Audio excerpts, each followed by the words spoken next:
Entonces, decíamos recién que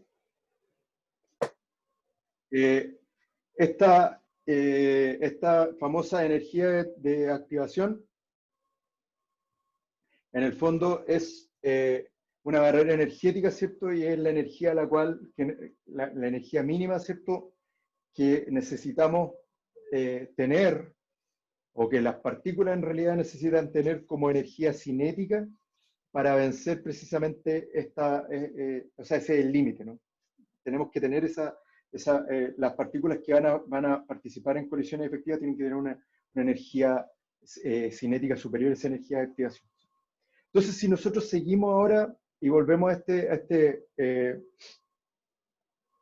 perfil energético, ¿cierto?, de lo que es una reacción, aquí vale la pena mencionar lo que es un estado de transición, ¿cierto?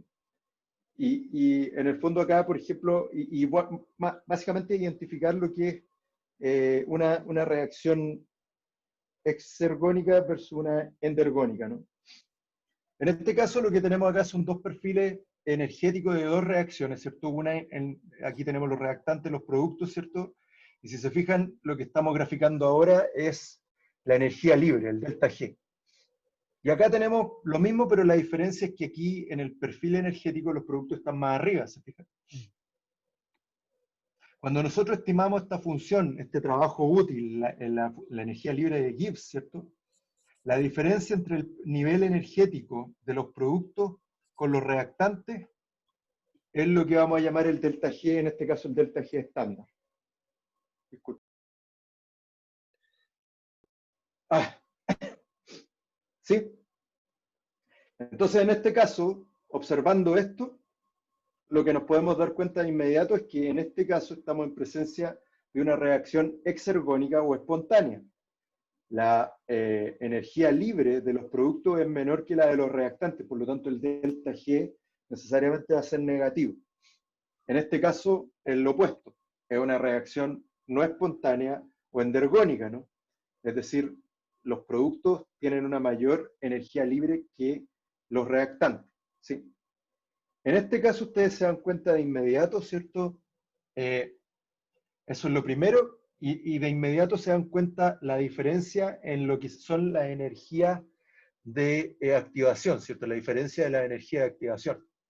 En el caso de la energía, de la reacción exergónica o espontánea, si ustedes se fijan, recuerden ustedes que en el fondo la energía de activación era esta barrera energética entre el nivel energético de los reactantes a este pic, ¿cierto? Que está graficada acá, de acá a acá. Esto es mucho menor, ¿cierto?, que esta energía de activación que está mostrada acá en esta reacción endergónica o no espontánea, ¿cierto? Eso al tiro es lo que explica, ¿cierto?, aparte de la variación de energía libre, ¿cierto?, que era positiva en este caso y en este caso era negativa, y esta era la espontánea, ¿cierto? Eso es lo que explica de inmediato la diferencia en que ocurran estas reacciones. Básicamente, para que ocurra esta reacción, lo que yo voy a tener que hacer es poner todo este trabajo, ¿cierto?, y más encima de este trabajo, para llevarlo a un punto de energía mayor y mantenerlo ahí más encima, ¿cierto? Ahora, si ustedes se fijan, además en este perfil energético, aquí hay algo que vamos a llamar un estado de transición, que no es lo mismo que un intermediario. Recién decíamos que un intermediario es una molécula, un compuesto que puede aparecer y que es medible básicamente. Es un compuesto estable y que aparece en el curso de una reacción. En el caso del estado de transición, no. Generalmente son más bien hipotéticos, son de muy baja estabilidad y generalmente lo que son estados en los cuales se están formando y rompiendo enlaces, ¿cierto? Es decir, son muy inestables, por eso tienen una energía alta, ¿cierto? Y ahí están, ¿cierto? Y en el fondo, generalmente, estructuralmente, se parecen tanto a reactantes como productos, por eso son como algo intermedio estructuralmente. Pero de nuevo, no son intermediarios. y tienen alta energía y por eso, de nuevo repito, son muy inestables, ¿cierto? Entonces, aquí este gráfico, de nuevo, lo que nos implica es que mientras más alta la energía de activación, más lenta es la reacción, ¿cierto? Y por ende cuesta más trabajo desde el punto de vista termodinámico. Ahora, recién ya comentábamos que la temperatura sí o sí afecta la velocidad de la reacción a través de el aumento, ¿cierto?, de la energía cinética o el aumento, de, digamos, de la fracción de partículas que tienen energía cinética suficiente mayor o mayor, ¿cierto?, que la energía de activación. Y este caballero, Svante Arrhenius, que probablemente ustedes se acuerdan de él el primer semestre, ¿cierto? Un caballero encantador, ¿cierto? Que era muy amigo de, probablemente el profesor Suárez les contó la historia de Mendeleev y Arrhenius, ¿no? Pero bueno, búsquenla. Pero básicamente Arrhenius se dio cuenta que había una relación que tenía que ver entre una relación lineal, ¿cierto? Que tenía que ver entre el logaritmo de una constante de velocidad y la temperatura. Y básicamente esto, ¿se fijan? Básicamente una constante de velocidad va a ser igual a, que es la constante de Arrhenius, por la exponencial de la energía activa, de menos energía de activación partido por la constante de los gases y la temperatura. ¿Sí? Y en el fondo, bueno, aquí ustedes se dan cuenta que lo podemos de nuevo reconvertir a una expresión más amigable, ¿cierto? Que en el fondo de nuevo una recta, donde en el fondo lo que yo me estoy dando cuenta acá es que si yo grafico el logaritmo de la constante de velocidad de una reacción en función de la temperatura, ustedes se dan cuenta de inmediato, ¿cierto? Perdón, el inverso, el multiplicativo de la temperatura, ¿cierto? Ustedes se dan cuenta de inmediato que eso explica, a medida que es menor esta relación, o sea, en el fondo mayor es la temperatura, ¿cierto? Perdón, aumenta el logaritmo de K, o sea, aumenta K, ¿cierto? Entonces, en el fondo, el efecto de la temperatura tiene que ver con un aumento en la K. Por lo tanto, cuando yo aumento la temperatura en las reacciones, lo que estoy haciendo, obviamente, no estoy alterando la concentración de los reactantes. Lo que estoy haciendo es aumentar el valor de la constante de velocidad. Y en este caso, en este gráfico, obviamente lo que yo no estoy haciendo, no puedo alterar la energía de activación. En este caso, obviamente la energía de activación es una constante, y para este gráfico del logaritmo de K, logaritmo natural de K, perdón, versus el recíproco multiplicativo de la temperatura, en este caso la pendiente va a ser igual a menos la energía de activación partido por la constante de los gases. De esta manera también yo, si grafico la K a distintas temperaturas, distintos 1 partido por T, ¿cierto? Temperatura absoluta, ojo, yo puedo estimar en el fondo la energía de activación, ¿no? ¿Sí? Pero aquí en el fondo lo que les quiero reflejar es que esto explica la relación que se dio cuenta Arrhenius y que después también la retomó Irving. Básicamente lo que explica es la relación entre la temperatura y el efecto sobre el incremento de la velocidad. Entonces, lo que tenemos que entender es que cuando yo aumento la temperatura, lo que estoy haciendo es aumentar la K. ¿Cómo lo estoy haciendo? Eso es lo que estoy haciendo es aumentar la energía cinética de las partículas, por ende desplazo la fracción, aumento la fracción de partículas que tienen una energía cinética superior a la energía de activación. ¿Sí? Ahora, hasta el momento hemos hecho una trampa. Hasta el momento hemos hablado puras reacciones de A que se convierte a B, ¿cierto? Pero en el primer semestre particularmente y al inicio incluso de esta sesión yo les recordé que en general las cosas tienden a un equilibrio.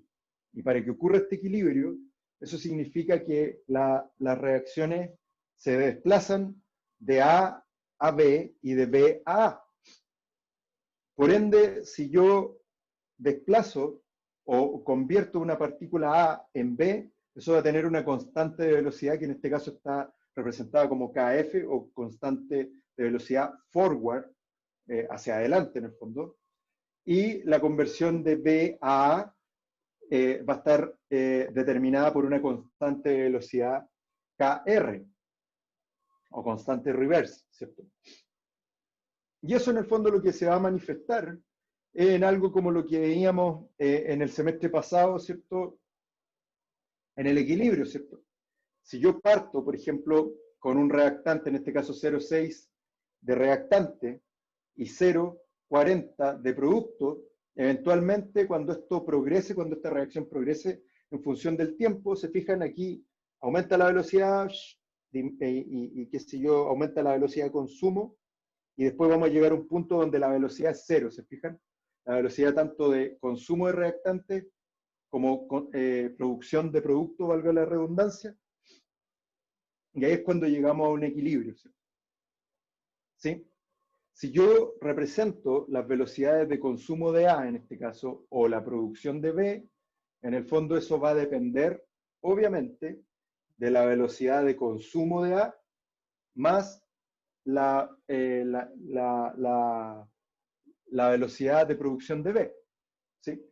Y viceversa, la producción de B va a depender en el fondo de la velocidad de consumo, en el fondo de la velocidad de A, menos la devolución de B a A, ¿cierto? Ahora, decíamos que en este punto, las velocidades de consumo de A y de consumo de B eventualmente, o sea, perdón, y de producción de B, se tienden a cero, ¿no? Se igualan. Básicamente las velocidades se van a igualar. Entonces, ¿cuál es uno podría eventualmente establecer una relación en ese punto de equilibrio? Uno podría eventualmente establecer una relación entre lo que es la constante de equilibrio y las constantes de velocidad.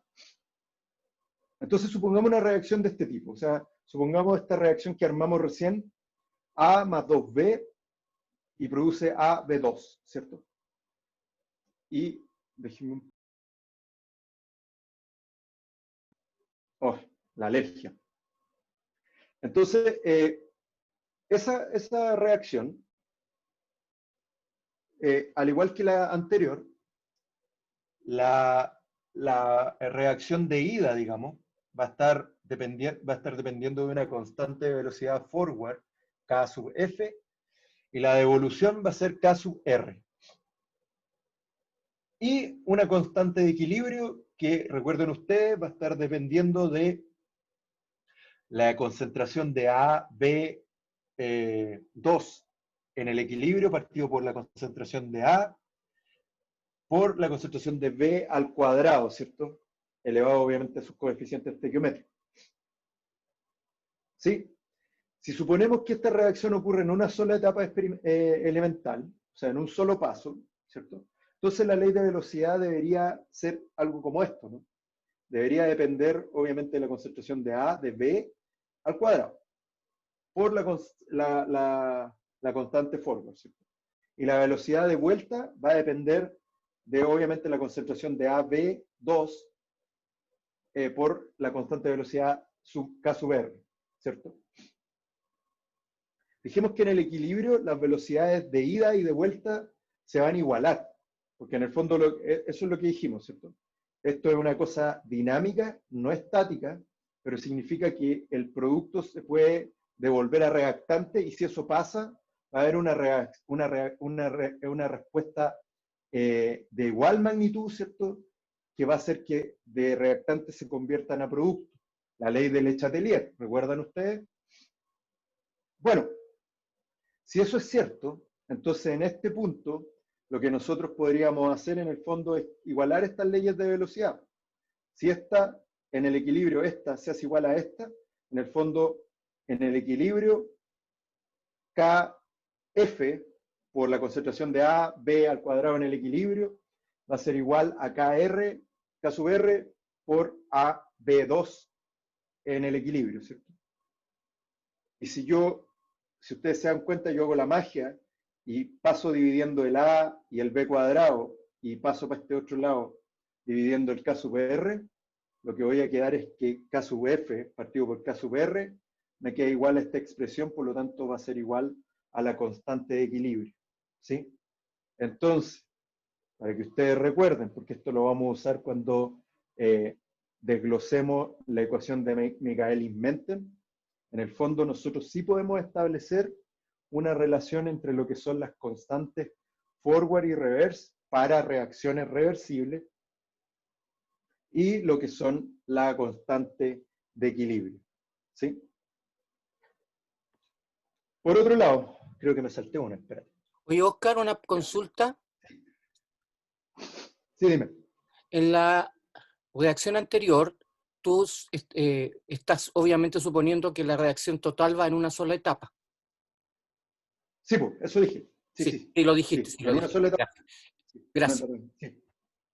Sí, sí, sí, eso es súper importante. O sea, lo que recalca el profesor Antonelli, eso es muy importante. O sea, en este caso, tiene que ser en una sola etapa para que se cumpla esta ley de velocidad. Si eso ocurre en más de una etapa, en realidad eso no va a ocurrir, ¿cierto? Sería otra ley de velocidad.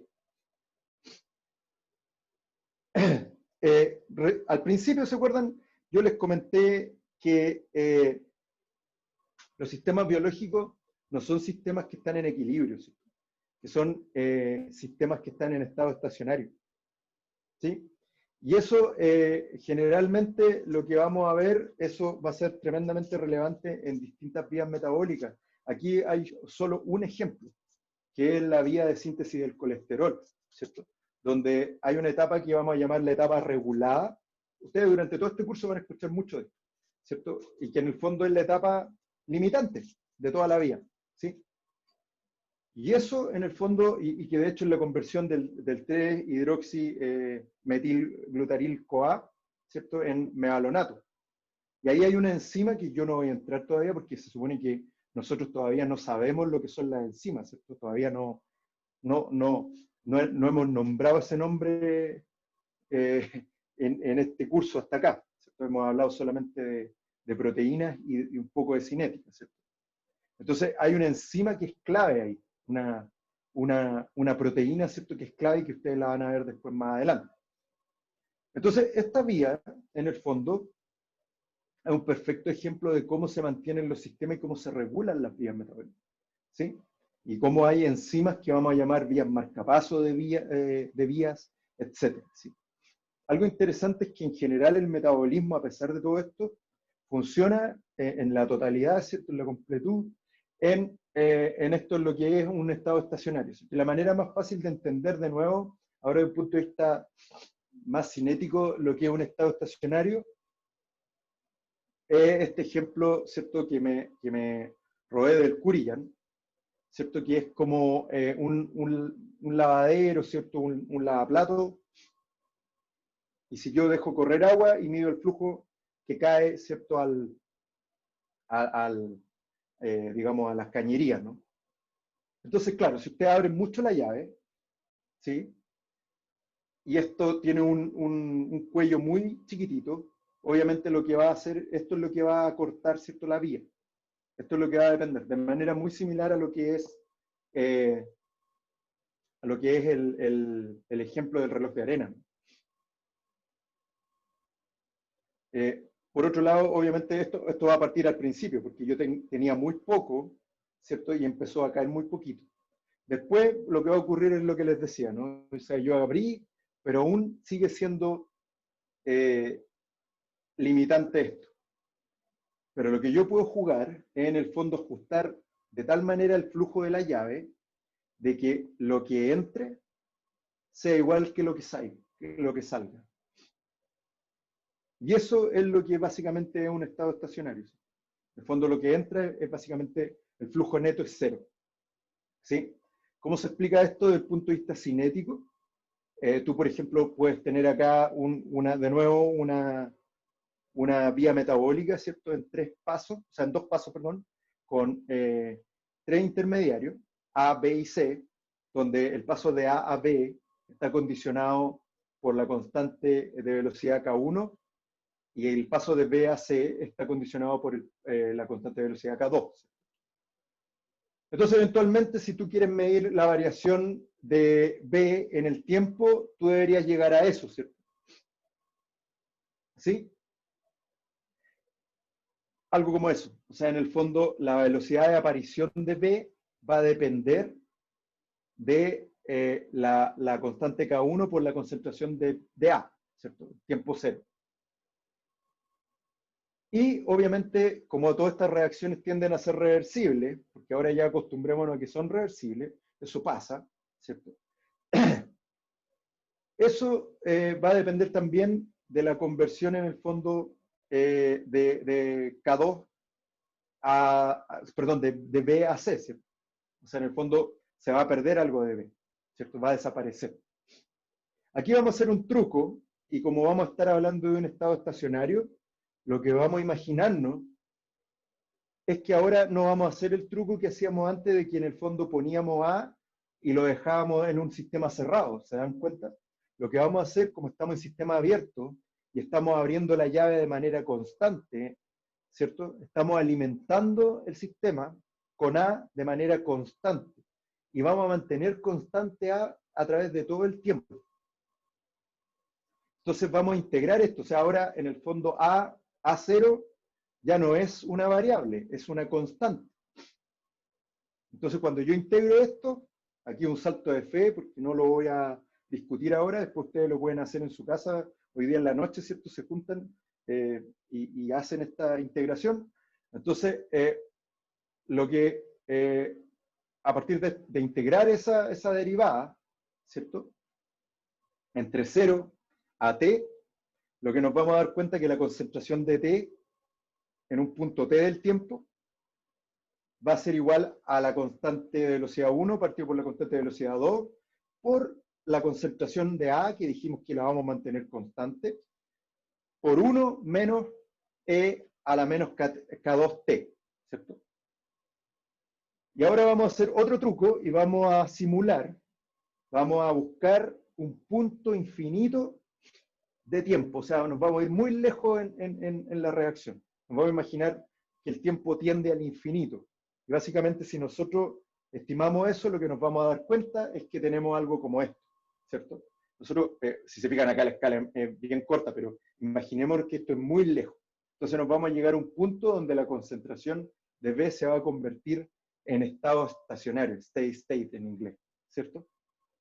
En ese punto, en el fondo, lo que yo estoy haciendo, si se fijan esta reacción, o la concentración en el fondo de B a ese punto, va a depender solo de las constantes de velocidad K y K1 y K2. ¿Se fijan?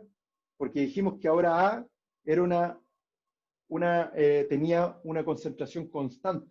Nosotros siempre estamos metiendo el mismo nivel de K de A, ¿cierto? Entonces, ¿de qué va a depender la concentración de B en estado estacionario? Gracias a esta etapa, lo que nos vamos a dar cuenta es que si nosotros enlentecemos o regulamos K1, por ejemplo, si ahora aumentamos K2 al doble, B necesariamente va a ser el doble de A2, ¿cierto? Si por otro lado aumentamos K2, lo que nos vamos a dar cuenta en relación a K1, lo que nos vamos a dar cuenta es que B va a ser mucho menor que A, porque de nuevo, A era una constante, ¿cierto? Entonces, ¿qué es lo que nos permite esta regulación desde el punto de vista cinético? Es que si nosotros inventamos o creamos alguna partícula, alguna molécula que regule K1 o K2, en el fondo lo que estamos haciendo es regular la vía, porque en el fondo el punto limitante acá era la producción de B, ¿cierto? Que se produzca C ya da lo mismo, ¿cierto? Porque en realidad lo limitante era B. Ese es el principio de cómo funciona la regulación desde el punto de vista cinético de las vías metabólicas, ¿cierto? Entonces, recuerden esto cuando veamos enzimas marcapasos, que en el fondo hay un concepto cinético detrás. La próxima clase, como les dije, vamos a ver cómo funcionan, o sea, desde el punto de vista cómo podemos ver las enzimas y cuáles son los parámetros que le podemos estudiar a una enzima. Y durante todo este curso vamos a estar hablando constantemente de enzimas de etapas reguladas, ¿cierto? De regulación por sustrato. Entonces, cuando hablemos de regulación por sustrato o enzimas marcapasos, recuerden este punto. Por otro lado,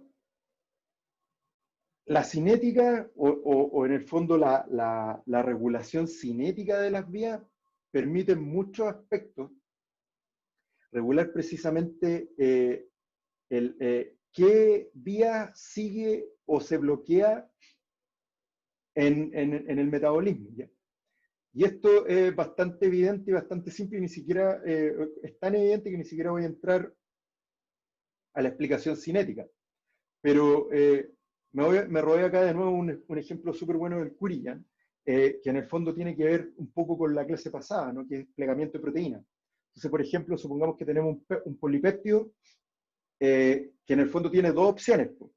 Tiene la opción de plegarse correctamente y tiene la opción de plegarse de manera incorrecta, ¿sí? La pregunta es, ¿qué camino sigue? Bueno, la respuesta es prácticamente obvia, ¿cierto? El camino más rápido. Eso, así es como sigue, así de simple es la decisión, entre comillas, que se toman en estas vías alternativas. Entonces, por ejemplo, en el ejemplo superior, tenemos un ejemplo, de hecho, está bien gráfico, ¿cierto? O sea, si usted se fija en la flecha que va al plegado correcto, es mucho más gruesa, más grande, y aquí lo que dice que en el fondo es que cada uno es el doble de K2. Por ende, lo que yo debería ver, ¿cierto? Como este polipéptido tenía dos caminos, plegado incorrecto, ustedes se dan cuenta al tiro, ¿cierto? La población más prominente, ¿cierto? Va a ser el péptido plegado correctamente. El caso opuesto, si yo ahora vengo y tengo una vía en la cual induzco que la velocidad, la constante de velocidad, en el fondo es mucho más rápida, o sea, es mayor, perdón, en el caso del plegado incorrecto, obviamente el sistema va a tender a favorecer esta formación. Y eso de nuevo, hay ciertas encrucijadas metabólicas que vamos a ver, que en el fondo ese es el punto de regulación. ¿Quiénes hacen esta pega? Son unas moléculas o compuestos o factores, ¿cierto?, que ejercen un proceso llamado catálisis, ¿cierto? Ustedes probablemente lo vieron en el colegio, ¿cierto? Y básicamente un catalizador es un compuesto que lo que hace es acelerar la velocidad o retardar la velocidad de una reacción. ¿Cómo?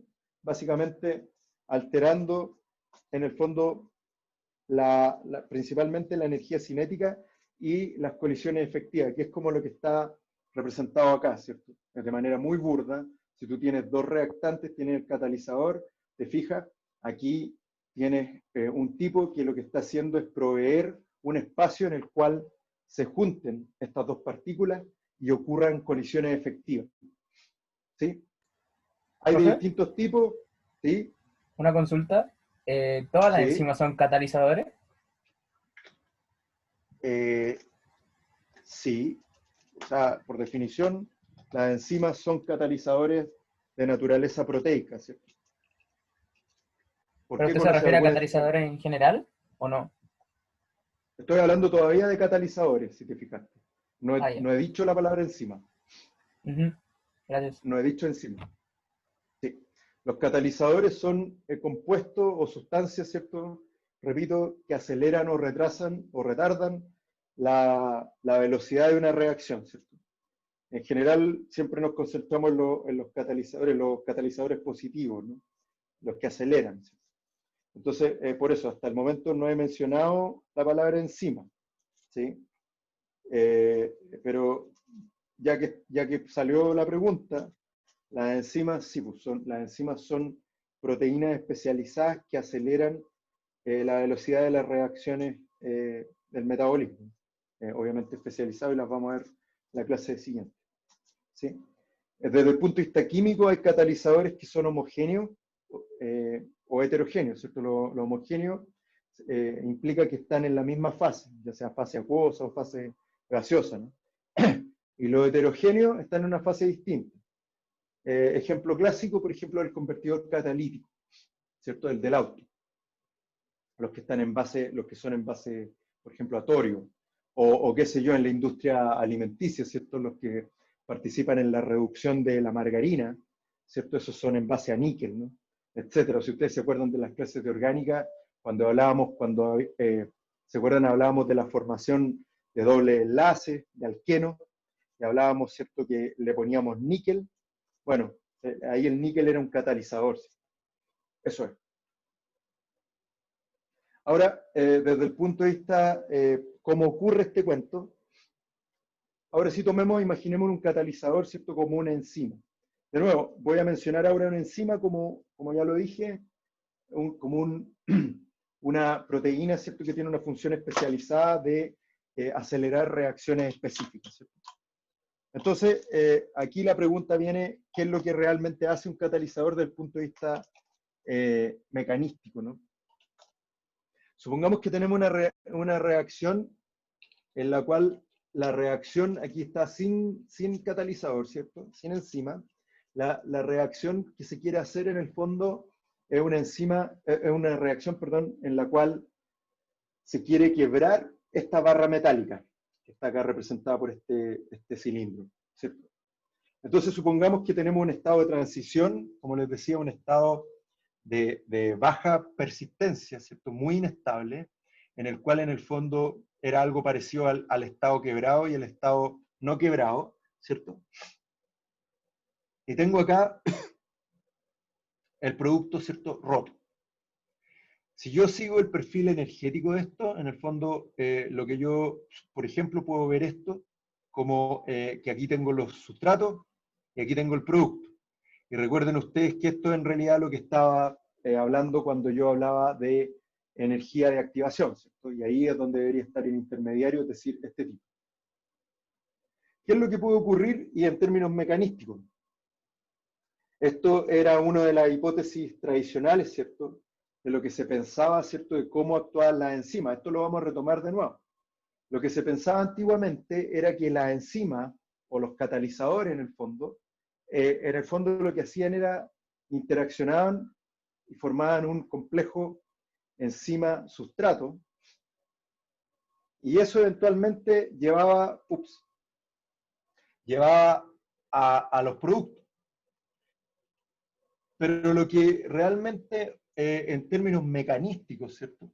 En términos mecanísticos, eso era un poquito ilógico, porque en el fondo eso implicaría, si estas interacciones que están representadas acá, si este tipo puede interaccionar al tiro con estas rayitas rojas, ¿cierto?, mediante interacciones débiles o lo que sea, o complementariedad estructural, ¿cierto? Eso implicaría necesariamente que desde el punto de vista de la energía libre, o sea, menor delta G, es decir, más estable, este tipo sería mucho más bajo que incluso los productos, ¿cierto? Por lo tanto, cuando este sustrato se une a la enzima o al catalizador, de aquí sacarlo, en el fondo sería mucho más costoso, y esta sería una energía de activación catalítica que es mucho mayor incluso que esta, que está acá también, ¿cierto?, que está aquí gráfica, ¿cierto? Por lo tanto, no tiene mucho sentido. Lo que en realidad ocurre aparentemente es que, claro, se forma un complejo enzima-sustrato, ¿cierto? Pero generalmente las interacciones o la complementariedad basada en interacción entre la enzima y su sustrato es mayor, ¿cierto?, al estado de transición. Entonces, ¿qué es lo que hace esta enzima o lo que hacen estos catalizadores, y particularmente los catalizadores orgánicos? Es que en el fondo unen al sustrato y posteriormente, por cambios conformacionales que ya vamos a ver, por ejemplo, aumentan la interacción con el estado de transición, se estabilizan, como está aquí puesto, ¿cierto? Y posteriormente eso favorece que clic, eventualmente ocurra la reacción. Esto obviamente puede ocurrir también, como veíamos el monito anteriormente, en el fondo proveyendo espacio para que se junten y aumenten las colisiones efectivas. En este caso no estamos hablando de una colisión efectiva, es una ruptura, podría ser una liasa, ¿sí? Pero este mono lo que nos sugiere también, ¿cierto?, es que es algo bien importante que hay que entender, y por favor aquí de inmediato voy a prender la cámara, de hecho, o sea, por favor, cachetéense, despierten, tómense un café, tírense agua, alguna cuestión. Hagan algo para despertar, ¿cierto? Porque esto lo voy a decir una vez, probablemente lo vamos a tener que repetir muchas veces, pero desde acá, cada vez que yo escuche este error, cuando nos veamos de aquí en el futuro, voy a reaccionar mal. O sea, generalmente reacciono muy mal cuando me lo repiten. Un error general que probablemente vienen del colegio es que se dice que las enzimas o los catalizadores disminuyen la energía de activación.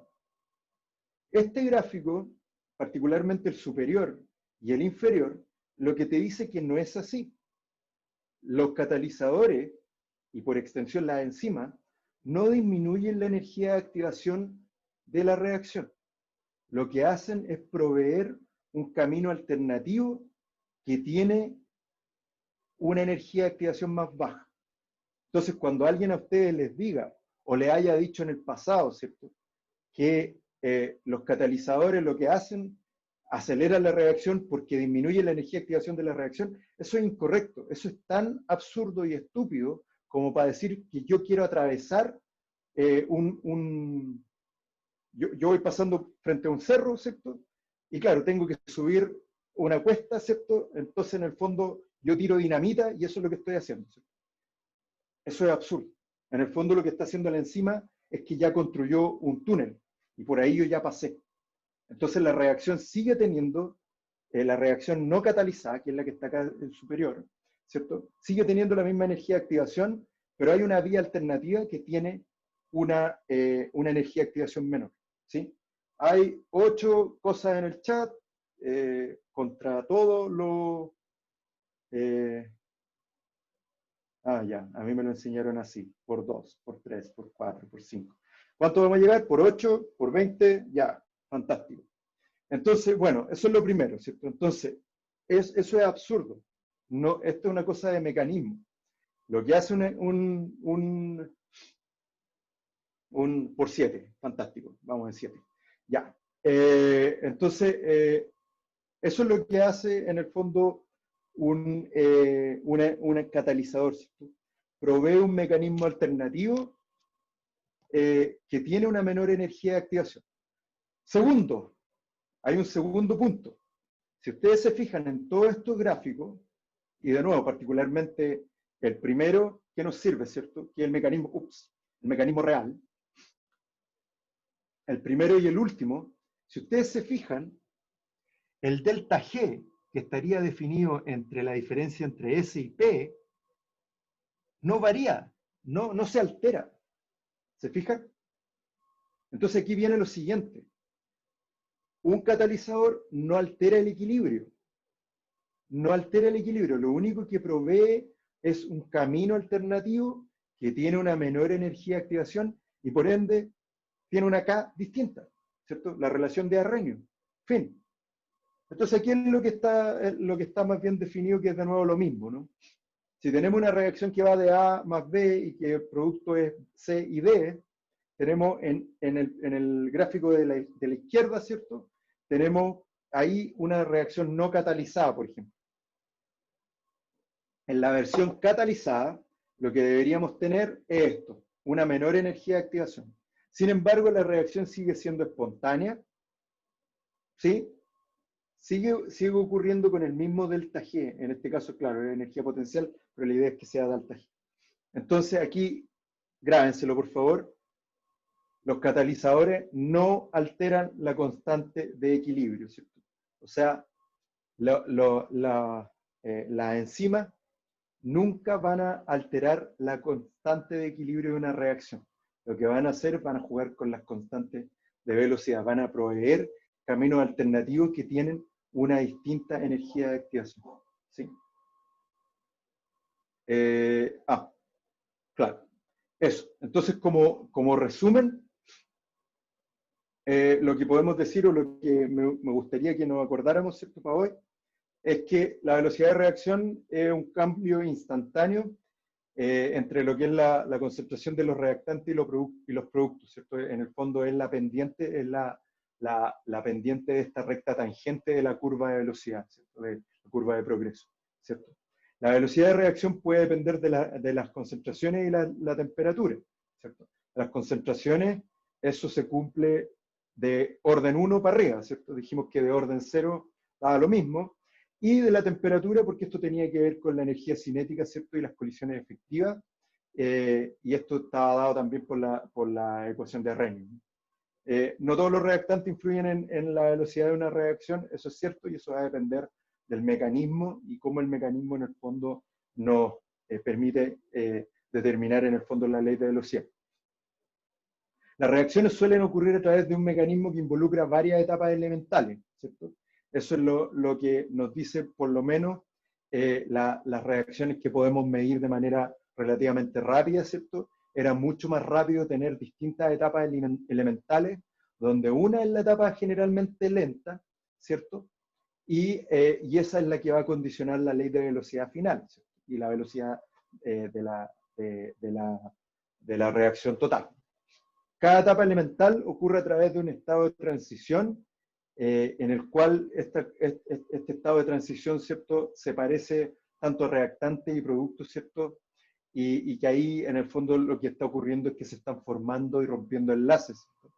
Y la otra característica que no está puesta ahí, pero recuerden que generalmente cuesta mucho medirlos, generalmente son muy inestables, ¿sí? La etapa elemental más lenta, o también conocida como la etapa limitante, ¿cierto?, es la que tiene la mayor energía de activación y lo que ya decíamos, ¿cierto?, controla la velocidad de toda la reacción.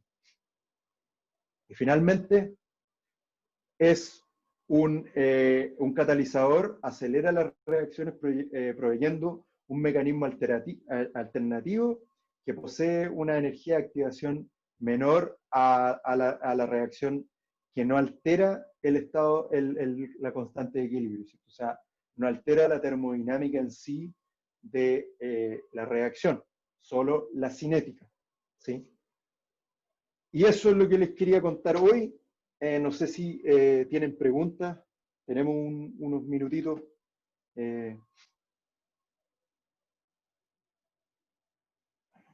Eso, no sé si hay preguntas.